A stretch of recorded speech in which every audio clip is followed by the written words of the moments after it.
Oi, tudo bem com você? Bem-vindo a mais um vídeo. Dessa vez nós vamos começar uma série no Sermão do Monte, o sermão mais famoso do mundo. Eu queria te convidar a toda semana a gente meditar na palavra do Senhor em Mateus, nos capítulos 5 a 7. E acompanhe comigo a leitura do texto. No primeiro versículo, diz assim: Ao ver as multidões, Jesus subiu ao monte. Ele se assentou e os seus discípulos se aproximaram dele. E o versículo 2: Então ele passou a ensiná-los. Isso aqui é Mateus capítulo 5, versículos 1 e 2. E por que eu gostaria de falar sobre essa série? Porque o Sermão do Monte é o sermão mais famoso do mundo. É a pregação que mais impactou pessoas em toda a história da humanidade. Tanto é que Mahatma Gandhi disse certa vez o seguinte: se perdessem todos os livros sacros da humanidade e só se salvasse o Sermão do Monte ou o Sermão da Montanha, nada estaria perdido. Uau! Muitas pessoas, inclusive aquelas que não são cristãs, admiram muito o Sermão do Monte. Não é à toa, até os próprios ouvintes de Jesus, no final do Sermão do Monte, quando ele termina o seu sermão, a sua pregação, diz a palavra de Deus no capítulo 7, versículo 28, o seguinte: Quando Jesus acabou de proferir essas palavras, as multidões estavam maravilhadas com a sua doutrina, porque ele as ensinava como quem tem autoridade.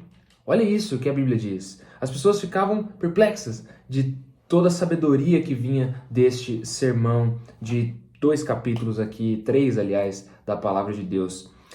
Qual é o contexto? Jesus sobe um monte. E é interessante que alguns comentaristas vão dizer que aqui há uma referência a Moisés, quando ele subiu no Monte Sinai para receber de Deus a lei. Isso é importante de entender porque Jesus, durante todo o seu sermão, ele vai relacionar a lei de Moisés lá no Êxodo com a sua interpretação correta da lei. E é exatamente isso que Jesus vai fazer durante o sermão. Para quem Jesus pregou? O versículo 1 e 2 dizem, olha, ao ver as multidões, Jesus subiu ao monte e aí ele passou a ensinar os seus discípulos. Portanto, ao meu ver, Jesus está ensinando tanto as multidões quanto os discípulos, ou seja, todas as pessoas que estavam interessadas, de certa forma, nos ensinamentos de Jesus, o que inclui a mim e a você hoje. Quem é o pregador? O pregador não é um homem qualquer. Aliás, muita gente vai dizer que Jesus foi um grande mestre, e esse sermão só prova isso. Mas, se você ler um pouquinho antes, nos capítulos 1 a 4 de Mateus, você vai ver que o autor do Evangelho, Mateus, ele apresentou Jesus de uma outra forma. Ele não disse que Jesus era simplesmente um mestre ou alguém muito inteligente, mas no capítulo 1, Mateus apresenta ele como o filho de Davi ou o filho de Abraão, aquele que viria da descendência de Davi, o rei esperado de Israel, ou o filho da promessa que Deus fez a Abraão. Mas Davi chama ele de o Emanuel, que significa Deus conosco. Era a vinda do próprio Deus entre nós.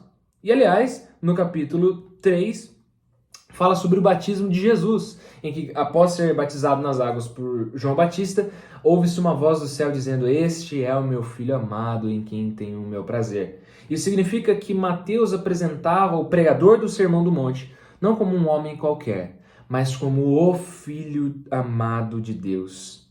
Ele apresenta-o como mais do que um mestre. Mas qual é o tema desse sermão? O tema do sermão consiste na vida daqueles que pertencem ao reino de Deus, ou, nas palavras de Mateus, o reino dos céus. É interessante que em outros evangelhos aqui na Bíblia, Jesus fala muito sobre o reino de Deus, mas em Mateus especificamente, como seu público-alvo era mais os judeus, e os judeus não se atreviam a falar o nome de Deus, tamanha reverência e respeito, ele chama então o reino dos céus, que é um sinônimo para reino de Deus. O que seria então o reino de Deus? O reino de Deus significa a sua autoridade, a sua soberania, mas ele pode ser definido em alguns termos também. Primeiro, a gente pode definir reino de Deus quanto ao local. O reino de Deus, será que ele engloba todo o mundo? Toda a sua criação? Ou será que o reino de Deus é no sentido mais espiritual? Ele está no coração dos seres humanos? Eu acho que ambos podem ser colocados aqui. O reino de Deus também pode ser definido quanto ao seu alcance. Será que ele alcança toda a sua criação? Ou só alcança aqueles que são cidadãos do reino, aqueles que estão em Jesus? Ele também pode ser definido quanto ao tempo. Será que o reino já está aqui ou o reino ainda virá? E é justamente isso que a tensão que Mateus quer nos deixar. O reino de Deus já chegou, o reino do céu já chegou, mas ainda está por se completar, por ter a sua plenitude. O reino dos céus, segundo George Eldon Ladd, significa a visitação iminente de Deus. É como se Deus estivesse vindo finalmente entrar na terra para derrotar os seus inimigos, para redimir um povo e levar esse povo para a alegria eterna. O reino de Deus, ou o reino dos céus, é onde o amor impera. Jesus vai falar sobre isso o tempo todo. E, aliás, ele vai dizer também que só é possível entrar neste reino mediante o arrependimento. Qualquer dinheiro que você pagar, qualquer posição social que você tiver, conhecimento, maturidade ou nível de espiritualidade ou moralidade, qualquer coisa que você faça, não vai te dar permissão para entrar no reino de Deus. Somente o arrependimento.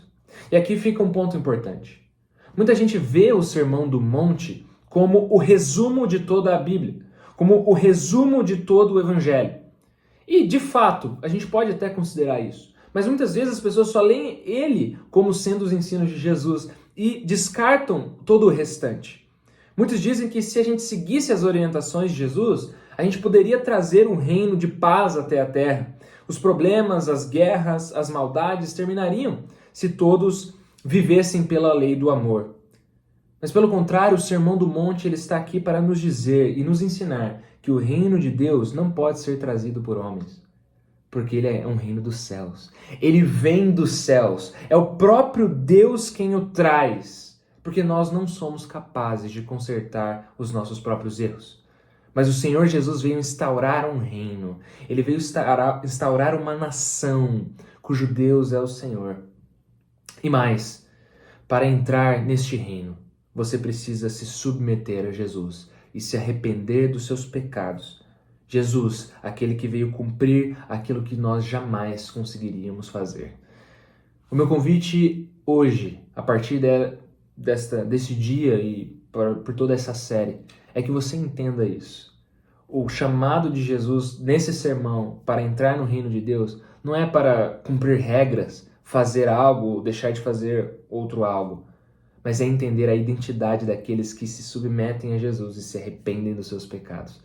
Esse é o passaporte para entrar no reino de Deus. E aí, você quer entrar? Fica o convite, que Deus te abençoe.